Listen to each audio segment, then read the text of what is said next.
नेत्रों को बंद करेंगे। रीढ़ की हड्डी को थोड़ा सा सीधा करेंगे और परमपिता परमात्मा का स्मरण।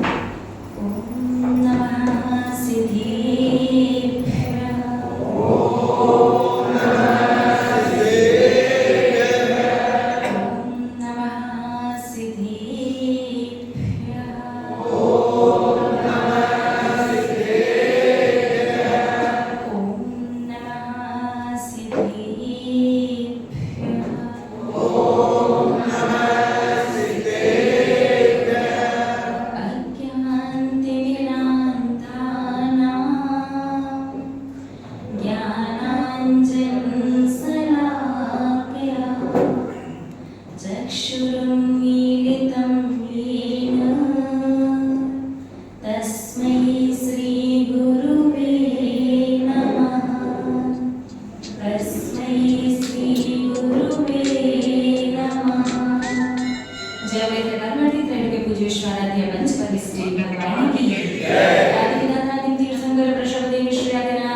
आप सभी भव्य महानुभाव,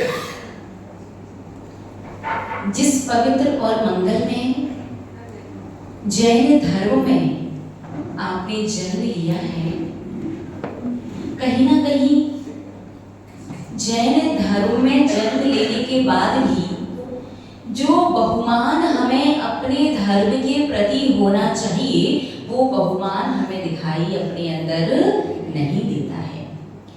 और सत्य भी है, क्योंकि जब तक वस्तु की कीमत ना पता हो तब तक उसके प्रति बहुमान नहीं होता है।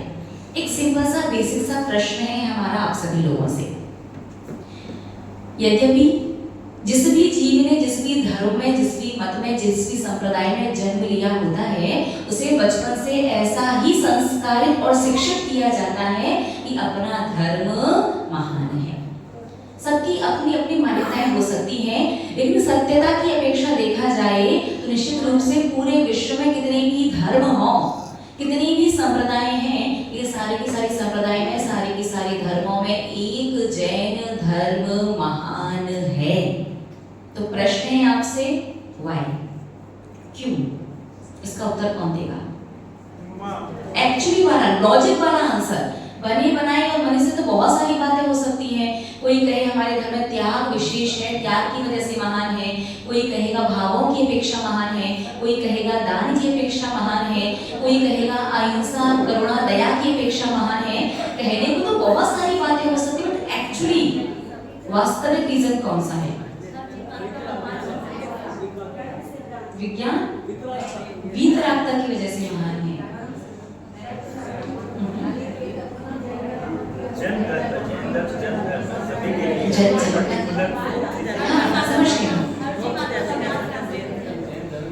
निश्चित रूप से यहाँ पर जितने भी लोग उपस्थित हैं, शायद सभी अपने नजरिए, अपने विचारधारा के अनुसार अपना अपना मत, अपना अपना पक्ष रखेंगे। सभी का अलग अलग और बहुत सारे उत्तर हो सकते हैं, लेकिन याद रखिएगा हमारे जैन धर्म को महान बनाने में बहुत सारे रीजंस हैं, बहुत सारी बातें हैं, बहुत सारे कारण हैं। एक विशेष बात जो जैन धर्म के अलावा कहीं भी किसी भी धर्म में नहीं है, वो बात ये भी बात है कि सारे धर्म तो जो भगवान है वो भगवान है, और जो भक्त है सो भक्त है। भक्त को भी भगवान बनाने का तरीका एकमात्र जैन धर्म में ही है, ये बात तो है ही। साथ ही साथ एक और विशेष बात जो हमारे जैन धर्म को संसार के हर एक धर्म से अलग, विशेष और महान बनाती है, वो बात ये है कि संसार में जितने भी धर्म हैं, जितने भी मत हैं, जितने भी संप्रदाय हैं, उन सभी को कभी ना कभी किसी ना किसी ने बनाया है। एकमात्र जैन धर्म ऐसा है जो अनादि अनिधन है, जिसे कभी किसी ने नहीं बनाया, ना किन्हीं तीर्थंकरों ने, ना किन्हीं आचार्य भगवंतों ने, ना किसी सामान्य पंडित विद्वान त्यागी रथी ने। जितने भी तीर्थंकरों ने जैन धर्म बनाया नहीं है, जैन धर्म ने तीर्थंकरों को बनाया है। महानुभाव, हमारे तीर्थंकर भगवान जो होते हैं वो जैन धर्म का प्रवर्तन करते हैं। प्रवर्तन समझते हैं ना, चलाना। जैन धर्म को बनाते नहीं है। हमारा जैन धर्म तो सिंपल सी छोटी सी बड़ी प्यारी सी बात कहता है। हमारा जैन धर्म कहता है कि भगवान आदिनाथ ने धर्म नहीं बनाया, धर्म से भगवान आदिनाथ राजा वज्रजंग का जीव बना, और आप में भी शक्ति है भगवान बनने की, आप भी भगवान बन सकते हो। कैसे बन सकते हो? जैन धर्म को फॉलो करके, अनुसरण करके, उसके अनुसार चल करके। आप विचार कीजिए, एक जीव भगवान आदिनाथ का जीव 8 भव पहले जब राजा वज्रजंग की पर्याय में था, कितने भव पहले? 8 भव पहले जब राजा वज्रजंग की पर्याय में था, तब उनकी रानी श्रीमती दोनों ने मिलकर के युगल मुनिराजों को आहार दान दिया। आपने ध्यान दिया होगा? समझ में नहीं आया क्या? ठीक समझ में आया? राजा वज्रजंग और रानी श्रीमती दोनों ने 8 भव पहले युगल मुनिराजों को आहार दिया। वो आहार दान का संस्कार ऐसा फला कि वो राजा वज्रजंग का जीव भगवान आदिनाथ बना और रानी श्रीमती का जीव राजा शैलांश बना। अर्थात धर्मी स्नेही महानुभाव, अगर आपने तीर्थंकर भगवंतों के साथ साथ यदि भरत चक्रवर्ती की जीवनी पढ़ी होगी, भरत चक्रवर्ती का जीवन, कपड़े उतारे और अंतर मुहूर्त में केवल ज्ञान प्राप्त हो गया। कैसे प्राप्त हो गया? सब पूर्व भव के संस्कार थे, पुरुषार्थ था, ये सब तो अपनी जगह था सो था। ये एक और सबसे महत्वपूर्ण बात कि जब भगवान आदिनाथ को केवल ज्ञान प्राप्त हुआ, जब से भगवान आदिनाथ ने धर्म का उपदेश दिया, तब से लेकर के जब तक भरत चक्रवर्ती ने दीक्षा नहीं ले ली, तब तक एक भी दिन ऐसा नहीं था जिस दिन भरत चक्रवर्ती ने आहार दान नहीं। आप विचार करो, भरत चक्रवर्ती को 6 खंड जीतने में 60,000 वर्ष लगे। कितने वर्ष? 60,000 वर्ष लगे। और इन 60,000 वर्षों में वो दिग्विजय यात्रा भी करता जा रहा है, युद्ध भी करता जा रहा है, सब कुछ करता जा रहा है, लेकिन फिर भी एक भी दिन ऐसा नहीं था जब पड़दान करके साधु को आहार ना दिया हो। और भरत चक्रवर्ती का पुण्य भी देखो कि जिस दिन यदि नगर में साधु नहीं है, जिस दिन यदि वन में, उपवन में, जंगल में साधु नहीं है, तो आकाश मार्ग से साधु आते थे, लेकिन एक भी दिन चौका खाली नहीं जाता था। एक दिन ऐसा हुआ जब भरत चक्रवर्ती अपने द्वार पर खड़े होकर के पड़गाहन की प्रतीक्षा कर रहा था। उस दिन पड़गाहन का समय तो हुआ, लेकिन किन्हीं भी साधु का आगमन नहीं हुआ। तो उस समय भरत चक्रवर्ती की आंखों से आंसू बहने लगे। मंत्री लोग चिंतित हो गए कि जिनके पिता तीर्थंकर, जिनके भाई गणधर जो स्वयं चक्रवर्ती, जिनके एक और भाई कामदेव, इतना पुण्यात्मा भव्यात्मा मोक्षगामी परिवार, जिनकी बहनें गढ़ी माता जी, यारिका माता जी, ऐसा परिवार, और आज वो चक्रवर्ती रो रहा है।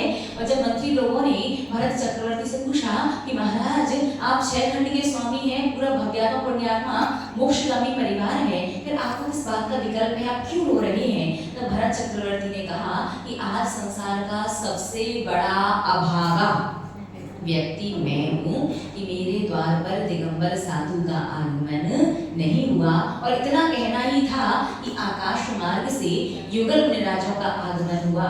चक्रवर्ती ने पड़गाहन किया और आहार दान दिया। महानुभाव, आज हम संक्षिप्त में बस आपसे इतना ही कहना चाहते हैं, यद्यपि हमारे आज के वर्तमान के पुरुषार्थ पर निर्भर करता है कि हमारे आने वाला कल, हमारा भविष्य कैसा होगा। हम खिलखिलाकर के जीने वाले हैं या बिल मिलाकर के अपने दिन को व्यतीत करने वाले हैं, सारा का सारा डिपेंड हमारा आज के पुरुषार्थ पर करता है। लेकिन एक ऐसा संस्कार जो हमारे अंतिम संस्कार तक हमारे साथ रहता है और भव भवांतर तक हमारे साथ जाता है, ऐसा कोई वर्तमान में प्रबल संस्कार है, वो संस्कार है आहार दान का। इसीलिए जब भी संसारी प्राणी को आप लोगों को अवसर मिले, मौका मिले, कभी ये मत सोचना कि नगर में साधु आ गए अब चौका लगाना पड़ेगा, पता ना, आहार देने जाना पड़ेगा, चौका लगाना पड़ेगा। 2-4 दिन रुके साधु और निकल जाए, ताकि जो त्यागी रति लोग हैं शुरुआत में चौका लगाने वाले उनका चौका लगे और साधु गमन कर जाए। ज्यादा दिन रुकेंगे साधु तो आप समाज में रहते हो, एक एक दिन सबका नंबर बोलिए ना आएगा। समाज में रहते हैं, लगाना पड़ेगा। इस भावना से कभी चौका नहीं लगाना। महानुभाव, आहार दान देना ये आपकी मनुष्य पर है कि सबसे विशेष, सबसे बड़ी बात है।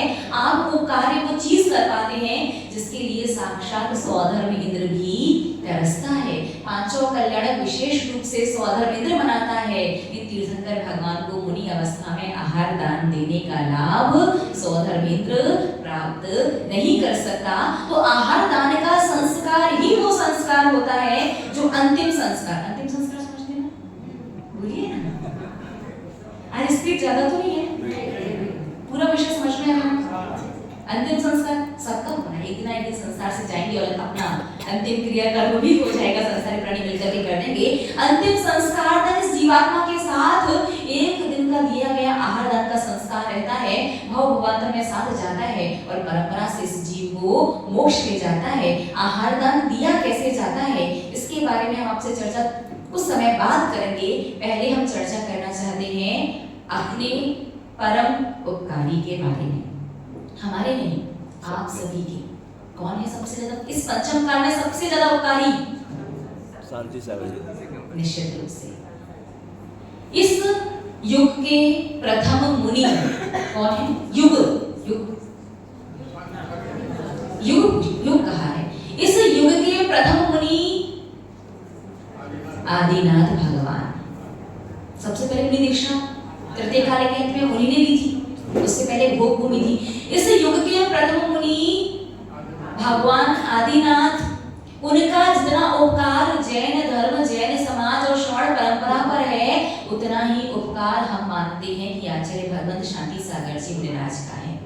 आपके दीक्षा गुरु कोई भी हो, आपके शिक्षा गुरु कोई भी हो, आप गुरु के रूप में किसी को भी माने, किसी को भी अपनी हृदय स्थान पर, हृदय वेदी पर स्थान दें, लेकिन याद रखना आज दिगंबर साधु संतों का दर्शन जो आपको मिल पा रहा है, आज साधुओं का लाभ जो आपको मिल रहा है, वो एकमात्र आचार्य भगवंत शांति सागर जी महाराज की वजह से।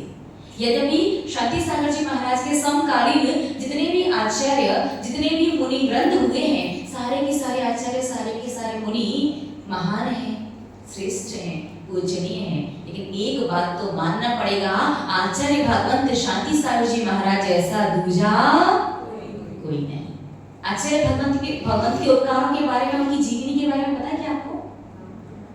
एक बात याद रखना, जीवन में कितना भी कठिन, कितना भी मुश्किल, कैसी भी परिस्थिति, कैसा भी समय आ जाए, एक बात ध्यान रखना, जब तक आपके तन में श्वास है, आप श्वास ले रहे हैं, भोजन और जल ग्रहण कर रहे हैं, तब तक 24 घंटे ऐसे व्यतीत नहीं होने चाहिए जिस दिन आप आचार्य भगवंत शांति सागर जी महाराज को याद ना करो, उनका जयकार ना बोलो और जिन मंदिर जाओ तो उनका अर्घ ना चढ़ाओ। अगर आप ऐसा करते हैं कि मंदिर जाते हैं तो उन्हें अर्घ नहीं चढ़ा पाते, या 24 घंटे में एक बार भी उनका जयकार नहीं लगा पाते, तो आपसे बड़ा कृतघ्नी समझते हैं ना, जो अपने उपकारी का उपकार भूल जाए, आपसे बड़ा कृतज्ञ कोई नहीं है। याद रखना, अगर उपकारी के उपकार के प्रति आपके मन में कृतज्ञता का भाव नहीं है, ग्रेटिट्यूड का भाव नहीं है ना, तो 3 काल में कोई भी मंत्र हो, कोई भी शास्त्र हो, कोई भी क्रिया हो, कोई भी अनुष्ठान हो, आपका कल्याण नहीं कर सकती। आचार्य भगवंत शांति सागर जी महाराज के जीवन के बारे में पढ़ो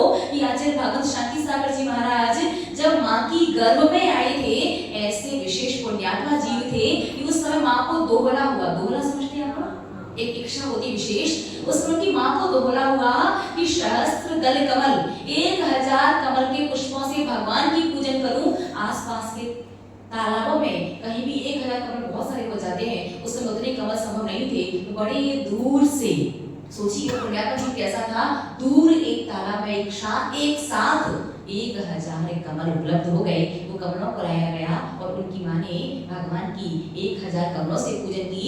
जब आचार्य भगवत शांति सागर जी महाराज 9 वर्ष के हुए, उस समय 6 वर्ष की कन्या से उनका विवाह करवा दिया गया। पहले के समय चलता था ना, बहुत छोटी सी उम्र में विवाह करवा दिया।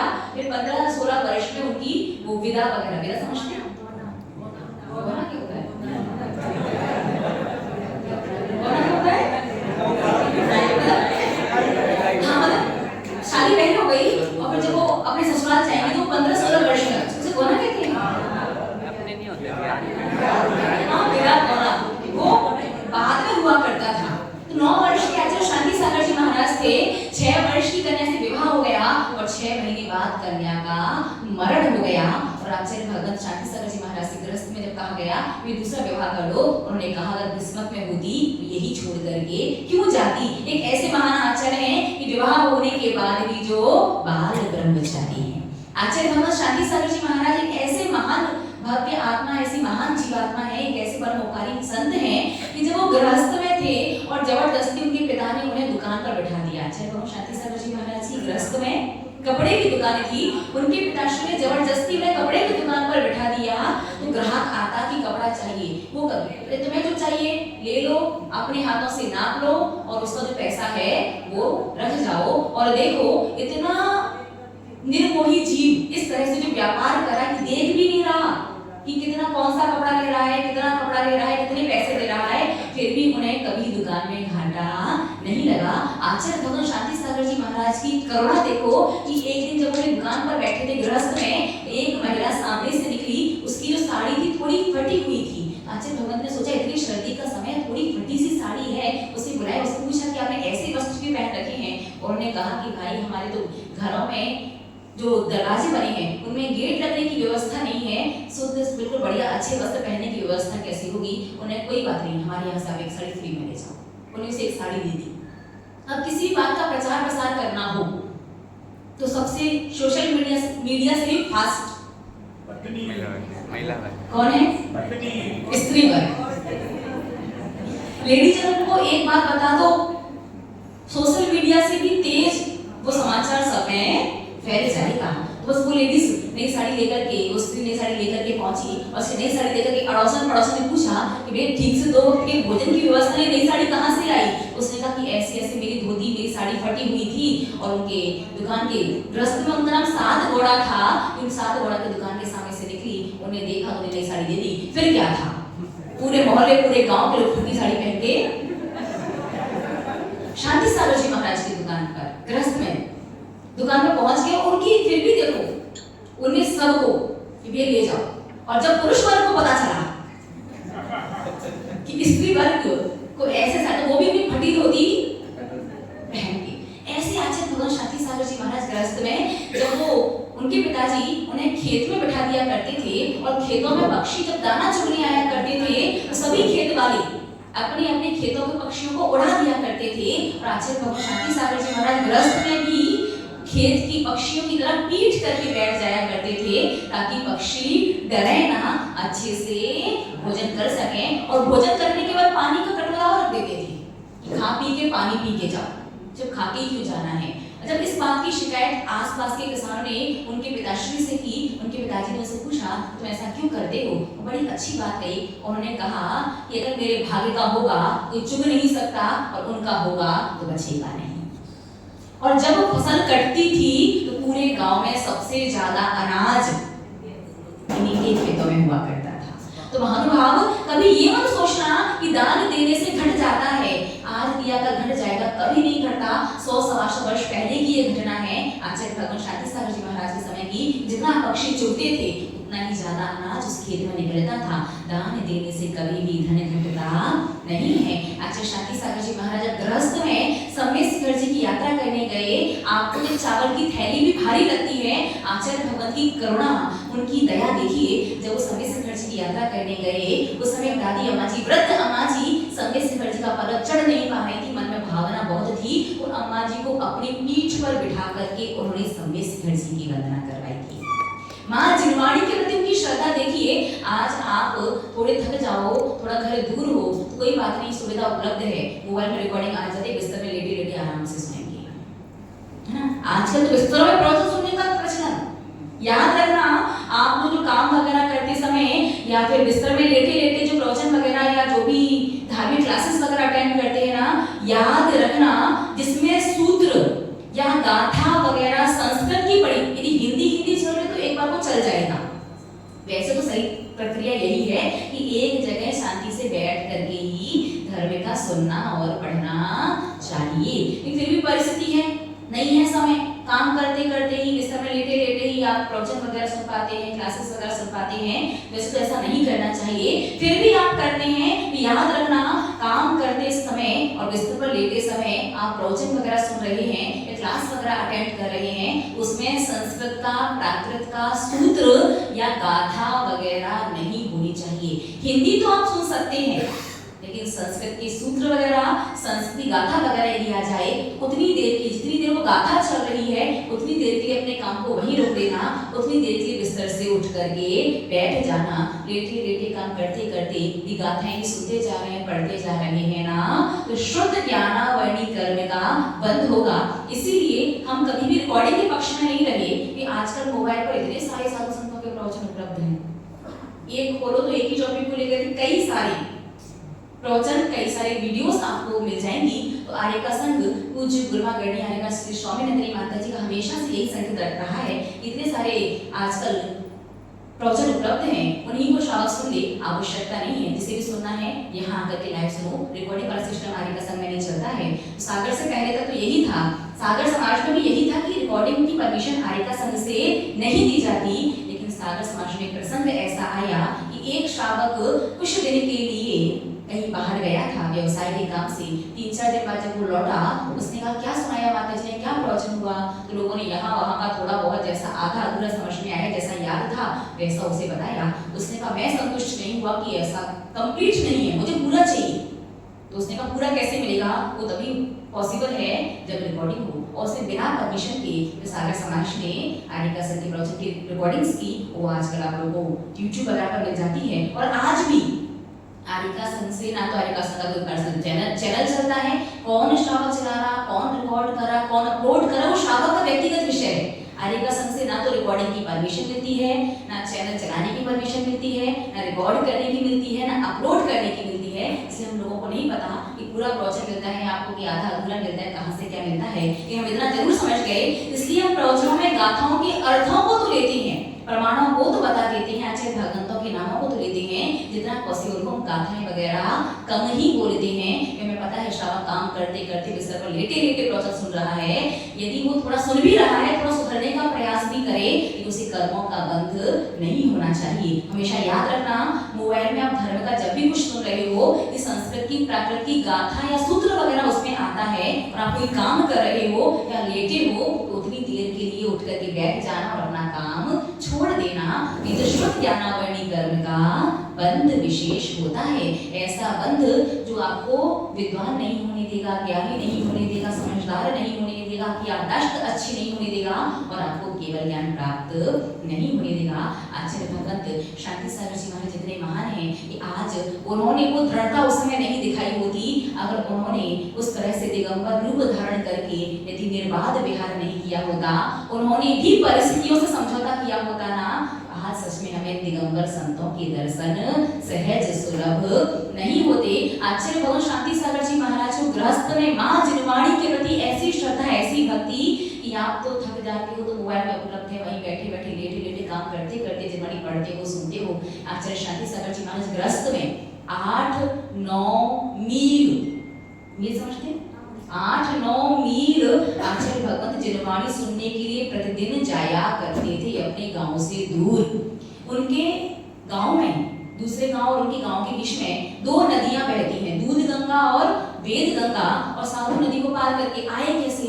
गुरुओं के प्रति आचार्य भगवंत की ऐसी भक्ति, जब गृहस्थ में थे, साधु को अपने घर पड़गाहन करना है, आहार करवाना है, इसलिए वो दूसरे गांव से साधुओं को अपने कंधे पर बिठा करके लेकर के आते थे, नदी पार करवा के। वैसे साधु किसी के कंधे पर बैठता नहीं है, नदी पार कैसे करें? आहार चरण का लाभ तो चाहिए है। साधु को कंधे पर बैठा करके नदी पार करवाया करते थे आचार्य भगवंत शांति सागर जी महाराज। और तो उनके जीवन में क्या बताएं, एक प्रसंग हमें विशेष याद आ रहा है। जब वो गृहस्थ में थे, उनके गांव में कभी कोई चातुर्मास नहीं हुआ था, और दूसरे उनकी नदी की जो उस पार गांव था उसमें एक आदि सागर जी महाराज का चातुर्मास होना था। आदि सागर जी नाम के उनके समय में 7 आदि सागर जी हुए हैं। आदि सागर जी अंकलीकर जी अलग हैं, उनके अलावा 6 आदि सागर जी और हुए हैं। एक आदि सागर जी महाराज ऐसे हुए हैं जो 7 दिन का उपवास और एक आहार करते थे, वो दूसरे आदि सागर जी। टोटल कितने आदि सागर जी हुए? 7 आदि सागर जी हुए हैं। एक आदि सागर जी महाराज का चातुर्मास नदी के उस ओर था, और चतुर्दशी के दिन आप सब लोग जानते हैं ना, आषाढ़ की शुक्ल पक्ष की चतुर्दशी वाले दिन उपवास करके शाम को चातुर्मास की स्थापना कर ली जाती है। चतुर्दशी का दिन था और उनका उपवास था। शांति सागर जी महाराज को जब गृहस्थ में पता चला कि एक साधु का चातुर्मास नदी के उस ओर हो रहा है, उस ओर हो सकता है, हमारे गांव में क्यों नहीं? तो दोपहर में उपवास लेकर के आदि सागर जी महाराज पाटे पर बैठ करके ध्यान में सामयिक में मग्न थे, और शांति सागर जी महाराज गृहस्थ में जाकर के पाठा सहित सामयिक में उन्हें उठाकर के लेकर के आ गए। सामयिक से महाराज उठे होकर देखा तो इस नगर में बैठे हैं, अब शाम को चातुर्मास की स्थापना करनी है, नदी है पार करके जा नहीं सकते। इस तरह आचार्य भगवंत शांति सागर जी महाराज ने गृहस्थ में अपने गांव में चातुर्मास करवाया था। ऐसी गुरुओं के प्रति उनकी भक्ति थी। और आप लोगों की गुरुओं के प्रति भक्ति वैसे तो अच्छी, हम तो 6-7 महीने से बहुत अच्छी आपकी भक्ति देख रहे हैं। जिस समय बुलाते हैं उससे आधा घंटे पहले आते हैं। और आज तो ये सोच रहे थे कि 2-2.5 महीने से प्रवचन सुनते थोड़ा थक गए होंगे, 2-4 दिन का रेस्ट या छुट्टी दे दी जाए आपको। आज सोचते तो यही आए थे, कुछ नहीं सुनाना है, थोड़ा सा शांति सागर जी महाराज का समाधि दिवस है, उनके बारे में विशेष बताएंगे। जब आए तो हमारे आने से पहले आप लोग उपस्थित थे, तो मानना तो पड़ेगा माँ जिनवाड़ी और गुरुओं के प्रति भक्ति भी आपकी कोई कम नहीं है। तो ऐसे महान आज समय पूर्ण हो चुका है। शांति सागर जी महाराज के बारे में और जानना है? अरे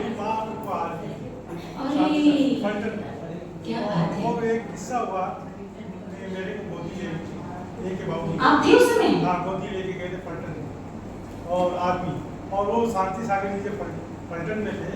इतना जोर तूफान आंधी आया, बाबू जी जैसे माँ आदमी ये सुदर्शन की सोबत उन्हीं की दी है शांति सागर।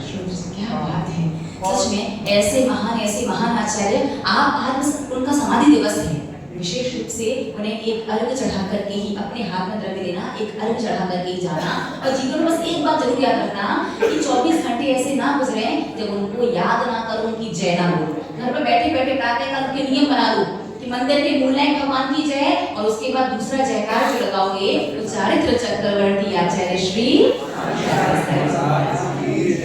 उसके बाद जो करना उसके बाद करना। और मंदिर आओ तो उनका एक अर्घ अवश्य चढ़ाना। और उनकी पूरी जीवनी कैसी रही है, उनका पूरा जीवन कैसा रहा है, उनके क्या क्या उपकार रहे हैं, अपन 1-2 दिन में उनके उपकार विशेष को आप लोगों ने उनका पढ़ा है क्या?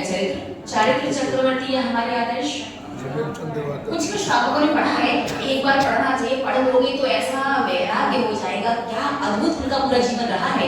लेकिन ये भी बात है कि वो ग्रंथ इतना मोटा है हमारे आदर्श, और आप लोग कहाँ के निवासी हो? कलकत्ता। इतना मोटा पढ़ लें, और इतना मोटा अगर 1-2 दिन में आधा घंटे में मिल जाए तो फिर तो कहना ही क्या है ना। तो अपन प्रवचन के माध्यम से 1-2 दिन में आचार्य भगवंत शांति सागर जी महाराज की पूरी जीवनी को समझेंगे, उनके उपकारों को समझेंगे, कैसे कैसे किस किस समय पर उन्हें किन किन परिस्थितियों को सहन किया। सच में आपको आश्चर्य होगा, इतने बड़े इतने महान और ऐसे आचार्य बस अभी कुछ समय पहले ही हुए हैं। और आज देखो, आज देखते हैं तो 10 सालों में कितना कुछ बदल गया, कितना कुछ बदल गया है ना। आजकल मंदिर कम और चर्च जैसे ज्यादा लगने लगे हैं। चर्च में क्या चीज होती है?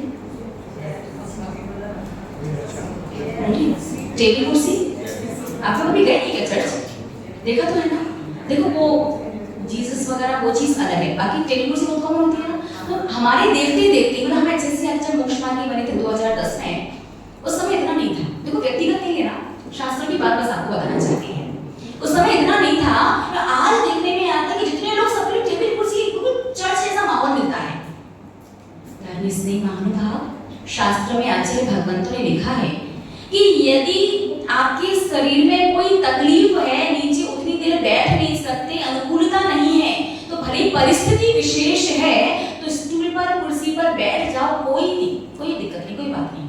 लेकिन शरीर में शक्ति भी है, अनुकूलता भी, नीचे बैठ सकते, सब कुछ हो सकता है। फिर भी देव शास्त्र गुरु के सामने स्टूल या कुर्सी पर जो व्यक्ति बैठता है वो व्यक्ति तीव्र वीरांतराय कर्म का बंध करता है।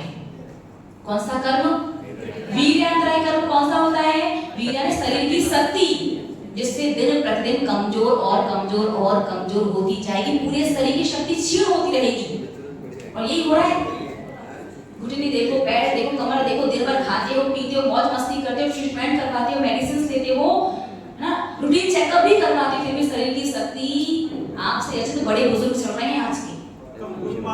और आजकल नहीं, जो बैठ नहीं सकते, यहाँ बैठ के सुनते आप लगन से, जो आधा घंटा, 1 घंटा, 2 घंटा बैठते, जो नीचे बैठ नहीं सकते वो बैठते हैं और उनका चल जाएगा। लेकिन जो नीचे बैठ सकते, जो मानसिकता से आज हम ना परितंत्र हो गए हैं, नीचे बैठ गए तो ऐसा लगे कि टेबल कुर्सी पर बैठने वाले श्रेष्ठ लोग हैं, नीचे बैठे वो सामान्य लोग हैं। देव शास्त्र गुरु के दरबार में ऐसी व्यवस्था नहीं है, ऐसा विकल्प नहीं है। याद रखना, जो नीचे बैठ सकते हैं फिर भी देव शास्त्र गुरु के सामने स्टूल या कुर्सी पर बैठते हैं, वो तीव्र वीरांतराय कर्म का बंध करते हैं। ऐसा कर्म जो शरीर की शक्ति को दिन प्रतिदिन क्षीण करता जाएगा, कम करता जाएगा। और जो देव शास्त्र गुरु के सामने यदि शक्ति है नीचे ही बैठते हैं तो वो वीरांतराय कर्म का क्षयोपशम बढ़ाते हैं। ऐसे कर्म का क्षयोपशम बढ़ाते हैं कि उनकी शरीर की शक्ति धीरे धीरे बढ़ती जाएगी। वर्षों से कभी एकादशी नहीं किया वो व्यक्ति आसानी से उपवास कर पाएगा। जिसे 2 कदम 4 कदम चलना मुश्किल होता है, वो कई किलोमीटर साधु के साथ बिहार में पैदल चल लेगा। जिसे आधा 1 घंटे की ढंग से नींद नहीं आती, वो 2-2 3-3 घंटे की सुखद नींद ले लेगा। जिसे 2 श्वास भी मुश्किल से आती है, वो पूरा आयु कर, पूरा जीवन जी करके आनंद के साथ समाधि मरण करके संसार से जाएगा।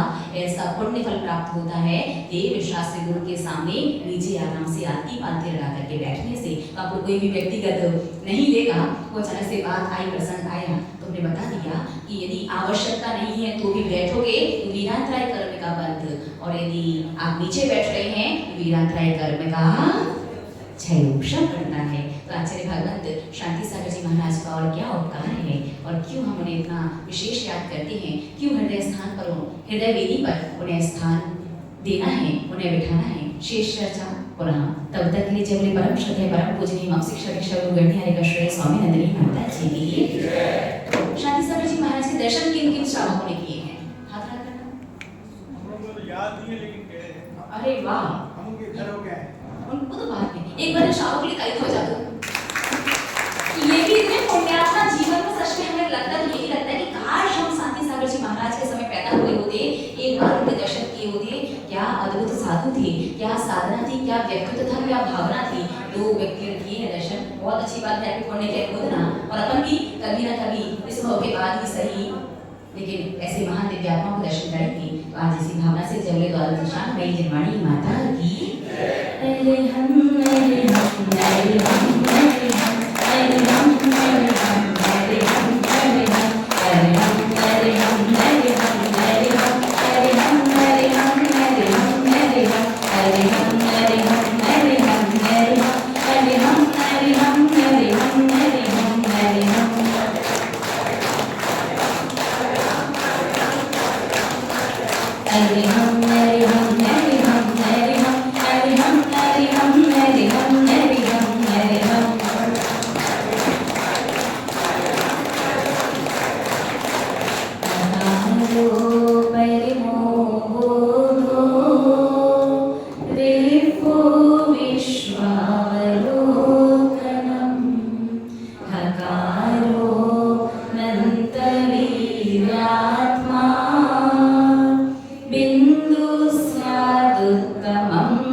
दोनों हाथों की हथेलियों को सबसे पहले आंखों पर लगाएंगे, मस्तिष्क का स्पर्श करते हुए सिर का स्पर्श करेंगे, मुख का स्पर्श करते हुए गला और गर्दन, दोनों कंधों का स्पर्श करते हुए दोनों हाथ, पेट का स्पर्श करते हुए नाभि और दोनों पैरों का स्पर्श करते हुए कमर का स्पर्श करके खोली आंखों को चिन्हवानी स्तुति। और एक और बात ध्यान रखना, आचार्य भगवंत शांति सागर जी महाराज की जीवनी के साथ साथ अपन कर्म सिद्धांत को भी, कौन सा वाला कर्म सिद्धांत जो आप लोगों के हिसाब से आपको इजीली समझ में आए कि 8 कर्मों के बदलने के 9 कर्म कौन कौन से हैं। आपने समझा था ना, द्रव्य कर्म, भाव कर्म और 9 कर्म। ठीक है, 9 कर्म से क्या आता है, भाव कर्म से क्या बनता है, 9 कर्म से भाव तो कर्म पर असर होता है, भाव कर्म से द्रव्य कर्म बनता है, जैसा द्रव्य कर्म वैसा 9 कर्म मिलता है। ऐसा पूरा सर्किल चलता रहता है। उस सर्किल को विराम लगाना है, अशुभ से बचना है। और जीवन में वो हाय हाय क्लेश, अशांति, असंतुष्टि बहुत हो गई। अब तो कम से कम जितना जीवन बचा है, लगभग कुछ बहुत कुछ निकल चुका, बहुत कुछ बाकी है। जितना बाकी है वो ऐसी संतुष्टि, ऐसी प्रसन्नता के साथ जियो जब रात में सो कोई रिग्रेट ना हो, पछतावा ना हो, कोई खेद ना हो, विकल्प ना, अरे ये चीज अधूरी रह गई, ऐसा करना रह गया। और सुबह उठो तो सांसारिक भोग विलासों की तरफ मन ना जाए, हमेशा भगवान को धन्यवाद की भावना से उठो और बिना पछतावे के सो। ऐसा जीवन कैसे जी पाएंगे? तो आचार्य भगवंत शांति सागर जी महाराज की जीवनी के साथ साथ कर्म सिद्धांत को भी समझेंगे। तो अपना टाइम 7:30 से 8 बजे वाला ठीक है, तो 8:15 बजे वाला, 8:15 आप लोगों का बस का तो उठ के घर जाओ ही ना। वो तो आने का सन की परिस्थिति है कि हर जगह के लिए जाना है, सामायिक के लिए जाना है, स्वाध्याय के लिए जाना है, करने के लिए जाना है। इतना तो हमने परख लिया आपको। अगर आने का सन के 28 गुरु की चर्या नहीं होती ना, 24 घंटे उपवास करके रहते फिर आप यहाँ रुक जाते।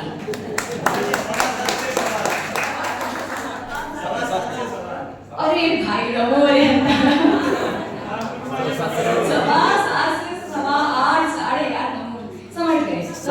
डिसाइड करते हैं, बोली समाधि परिणाम शुद्धि स्वात्मलब्धि से सौख्य से भी चिंतामणि चिंतित वस्तुधानि त्वां वन्द्यमानस्य ममास्तु देवी। 9 बार नमोकार मंत्र।